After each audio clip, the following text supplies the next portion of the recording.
The FOMC's strategy for achieving its goals, our policy framework, must adapt to meet the new challenges that arise. Federal Reserve Chairman Jerome Powell laid out an aggressive new strategy Thursday aimed at getting millions of Americans back to work by agreeing to sometimes let the economy run hotter than the Fed's 2% inflation target before tapping on the brakes with rate hikes.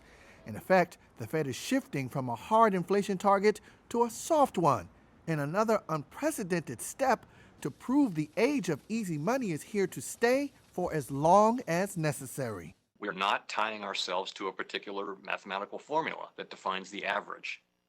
Thus, our approach could be viewed as a flexible form of average inflation targeting. Our decisions about appropriate monetary policy will continue to reflect a broad array of considerations and will not be dictated by any formula.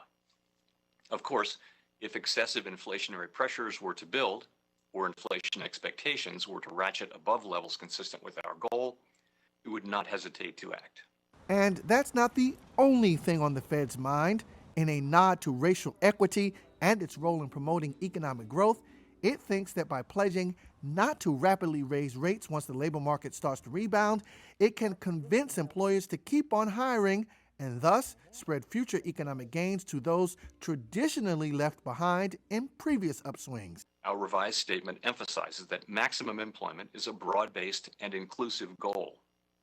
This change reflects our appreciation for the benefits of a strong labor market, particularly for many in low and moderate income communities. But the Fed admits that it doesn't expect that kind of recovery anytime soon, adding Thursday, quote, downward risks to employment and inflation have increased.